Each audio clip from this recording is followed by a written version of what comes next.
إذا أردت أن يفرج الله همك ويغفر الله ذنبك أكثر من الصلاة والسلام على رسول الله. يقول الإمام السخاوي رحمه الله: الصلاة على النبي عليه الصلاة والسلام من أبرك الأعمال وأفضلها وأكثرها نفعا في الدين والدنيا. يقول النبي عليه الصلاة والسلام: من صلى علي صلاة واحدة صلى الله بها عليه 10.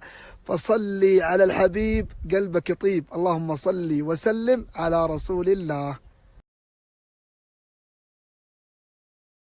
اللهم صل وسلم وبارك عليك يا سيدي يا رسول الله. ازيكم حبايبي، عاملين ايه؟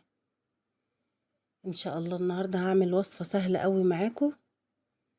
اول مرة اعملها على القناة ليكم، انما انا بعملها على طول لعيالي. اول ما الاقي نفسي كده مزنوقة ونفسي اعمل اكل، ونفسي ما اقفش كتير في المطبخ، على طول اول حاجة بتيجي على بالي هي الاكلة دي يخنة فراخ بالبصل وبالبطاطس. صدقيني لو جربتيها مرة بالطريقة بتاعتي دي هتعجبك قوي، وتنفعك برضو لو حد دخل عليكي وانتي مش برضو ملكيش نفس تقفي في المطبخ. وحتى لو ملكيش نفس انتي ما ينفعش تسيبي ضيفك وتخشي تقفي في المطبخ كتير، فدي هتسعفك برضو في الاكل وواجب الضيافة قدام الضيف. كده انا مقطعة ده كيلو بطاطس متقطع مكعبات صغيرة، ومحتاجة له بس نص كيلو بانيه او شاورما فراخ انت بتجيبيها جاهزة من عندي بتاع الفراخ. بجيبها بقى بشطفها كويس وبصفيها وبروح حطها في الطبق اللي قدامكم ده، بروح عصر عليها نص ليمون. ومحتاجة بس بصلتين متوسطين وفصين توم كبار. كده انا بقطع البصل بقى اهو، وبعد كده ايه اقطع فصين التوم.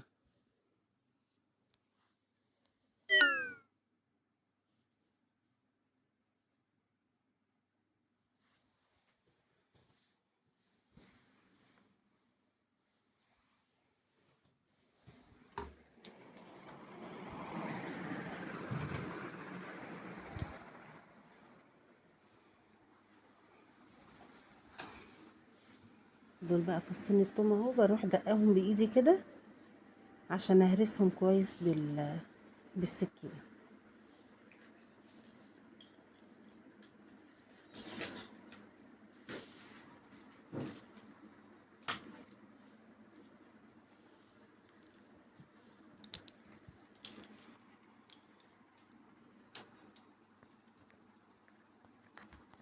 هو ده الحاجة اللي انا محتاجاها بس للوصفة دي. كده بقى اتنقلت اهو بقى على البوتاجاز، حاطه حلة هنا للرز، والناحية التانية هشوح البطاطس الاول. المكعبات دي نص تشويحة كده بتدي طعم وبتدي فرق عن لما انت بتحطيها نية. ادي المكعبات البطاطس. انا بعد ما حطيت نص الكمية وشوحتها تشويحتين كده، قلت ايه ما ي... الطاسة ممكن تاخد تاني يعني، فصبرت دقيقتين كده ورحت منزلة باقي البطاطس عليها. كده ده الغطاء الاخضر. قلت لكم مادام تشوفوا معايا الغطاء الاخضر ده يعني تعرفوا ان انا بحط معلقة سكر، ودي معلقة زعفران بودرة،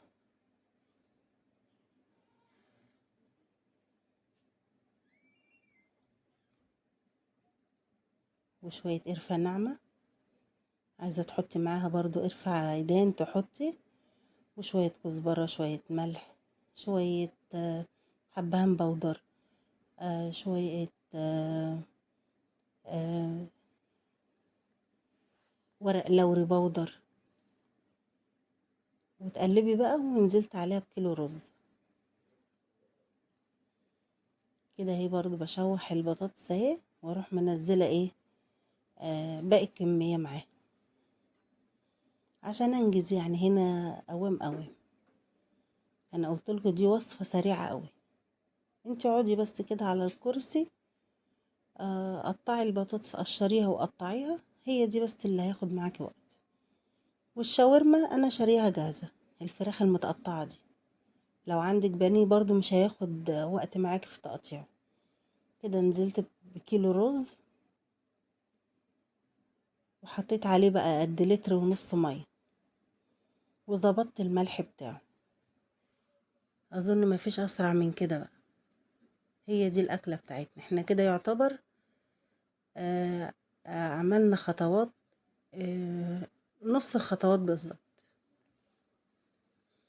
والطبخه هنا من ميزتها برضو ان هي كلها آه معموله بالزيت. مش هنا بقى احط سمنه وهنا احط زيت وهنا لا، هي نوع زيت نضيف كده وخلاص. كده نزلت بالنص اللتر المية التاني. طبعا لو انت عايزة بالمعيار لكل كوباية رز كوباية مية، وبتظبطي بقى الملح بتاعك. ويبقى كده احنا خلصنا. كده احنا خلصنا الرز دهوت. بظبط له بس باقي الملح بتاعه وخلاص على كده. نشتغل بقى في صينية يخني الفراخ بالبطاطس بالبصل دي.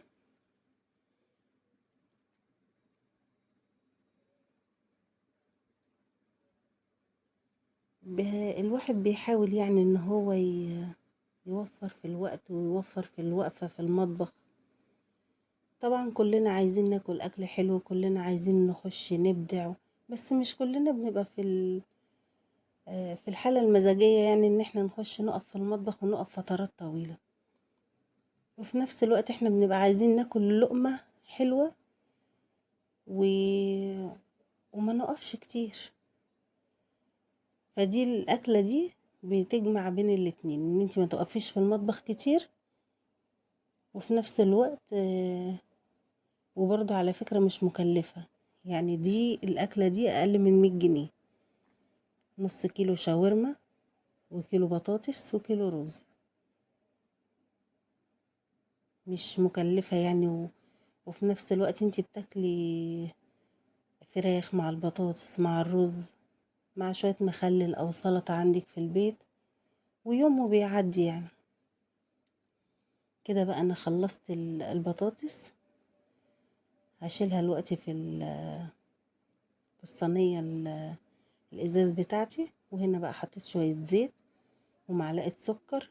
هتقولي لي ايه حكاية السكر معاكي؟ انا مش بجرب فيكم والله ولا بألف. ده الاكل ده انا بعمله على طول. وزي ما يعني ايه، كل واحدة بيبقى لها نفس في الاكل. انا ممكن حد يجي ياكل عندي وصفة يقول لي ده جميلة، بس طبعا مش بقعد اقول له انا حاطة ايه، انا عاملة ايه. انما انا علشان خاطر يعني للامانة، وان انا فتحت قناة، فدي حاجات متجربة، وحاجات كانت متقالالي من سنين وماشية عليها من سنين، مش يعني مش بألف فيها. لا، ده أكل عندي على طول وأنا بعمله على طول. مش بقول لكم جربوا.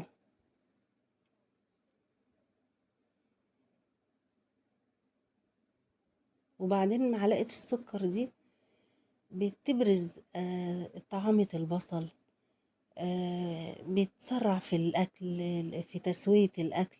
مش ما ملهاش لازمة يعني، أو انتي بتحسي بيها لا. كده بقى مكان البطاطس ما انا شلتها، حطيت معلقتين زيت ونزلت بقى بالبصل والثوم، وكان عندي قرن فلفل حامي كده، قلت اما ايه يدي طعم وريحة. والفراخ هناك اهيت شوحتها بقى زي ما قلت لكم في معلقة السكر. حطيت بقى قرفة ناعمة، حبهان بودر، ورق لوري بودر، قرفة، وشوية الملح.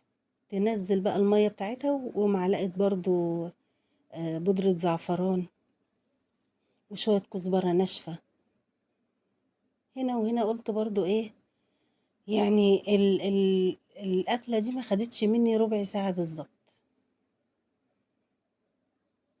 كده أنا نزلت بقى بالبودرة الزعفران، وهي الفراخ جابت المية بتاعتها.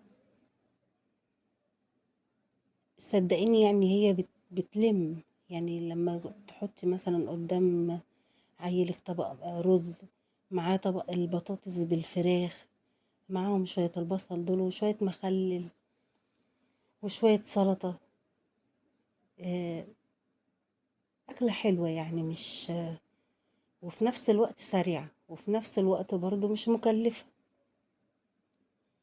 ممكن تتعمل بالفراخ، ممكن تتعمل باللحمة بدل الفراخ، بس بتكوني مقطعة اللحمة صغير خالص وتكوني سلقاها وبعد كده بتنزليها بنفس الخلطة دي على البطاطس.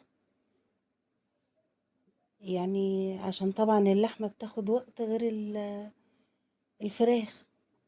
كده بقى انا حطيت البطاطس في الصينية بقى اللي هقدمها فيها، والبصل والفلفل والثوم، ونزلت بقى بالفراخ. هقلبهم بقى مع بعض، واظبطي بقى ملحك. انا بالنسبة لي هي كانت ملحها مظبوط.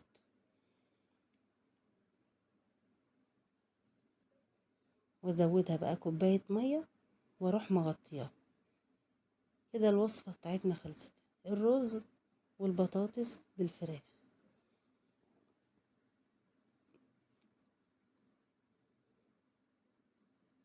انا عايزة اقول لكم ان فعلا الفيديو ده عملته على مقطعين بس، دمجت مقطعين مع بعض، هو ده الفيديو. لان فعلا ما كانش مستاهل ان انا اصور مقطع وافصل. يعني انا بقول لكم قد ايه هي سهلة. وكده الرز خلاص بياخد له غلوتين تاني واستوى. يعني هياخد له غلوتين ووطي عليه النار، وكده خلاص الاكلة استوت. في اسرع من كده بقى؟ ادي طاجن البطاطس بالبصل بالفراخ. قلت بقى عشان يدي لون بقى معايا كده، حطيت شوية جزر على الوش، والرز كان طعمه زي العسل. كل واحد بيغرف قدامه كده طبق الرز، وطبق حلو كده بطاطس بالفراخ مع المخلل ده. كنت عاملاه على فكرة المخلل